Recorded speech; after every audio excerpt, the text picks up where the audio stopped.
City صاحب، آپ programmes میں بتا چکے ہیں کہ اسرائیل کے عزائم کیا ہیں اور جس کے لیے اسرائیل کو کھلی چھوٹ ملی ہوئی امریکہ کے بھرپور تعاون کی وجہ سے اب ایک گریٹر اسرائیل کا میپ شیئر ہوتا ہے، جس کے بعد عرب ورلڈ میں غم و غصہ پایا جاتا ہے، لیکن ہم سمجھتے ہیں کہ شاید وہ رسمی طور پر ہے، ماضی میں بھی جیسے ہوتا رہا۔ سعودی عرب نے، قطر نے، UAE نے اس کو کنڈیم کیا ہے۔ میرا آپ سے یہ سوال ہے، اگر ڈونلڈ ٹرمپ کی بات ہو رہی تھی تو کیا جو گریٹر اسرائیل کی پالیسی ہے اسرائیل کی، وہ ڈونلڈ ٹرمپ کے ساتھ میچ کرے گی؟ نیتن یاہو اور ٹرمپ آپس میں میچ کرے؟ دیکھیں، یہ میچ بالکل کرے گی اور دھمکیاں ہیں، یہ سر بڑھ کے ہیں۔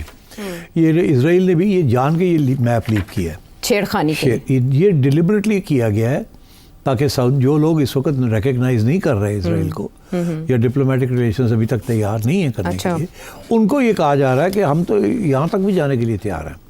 یہ دس از پارٹ آف ڈپلومیسی کہ آپ نے پہلے سے دھمکی دینی شروع کر دی، نقشے بنا کے دینا شروع کر دیے کہ ہم تو یہ بھی لے لیں گے، یہ بھی لے لیں گے، یہ بھی لے لیں گے، تاکہ دوسری سائڈ جو ہے وہ پہلے سے ہی گھبرا جائے کہ ان کے ارادے ٹھیک نہیں ہیں۔ پھر جب یہ بات آئے گی نا کہ ان کو نیوٹرلائز کرنا ہے اسرائیل کو، نہ ایسے نہیں کرنا، تو پھر یہی آئے گی بات کہ ہمیں ریکگنائز کرو، تجارت کرو ہمارے ساتھ، ریکگنائز کرو ہمارے ساتھ، یہ جو سارے اسلامی گروپس ہیں ان کو نکالو یہاں سے، اور یہ جو ساری اسٹیٹس ہیں they are all dependent on America. تو Israel, Netanyahu and Donald Trump will work together, they will work together. وہ جو ابراہیم اکارڈ ہے نا، اس کو یہ بڑھائیں گے، ریکگنیشنز کروائیں گے یہ ساری ملکوں سے، اور آپ دیکھیے گا یہ پاکستان کے اوپر بھی انڈائریکٹ پریشر آئے گا کہ جی آپ بھی فال ان لائن کریں۔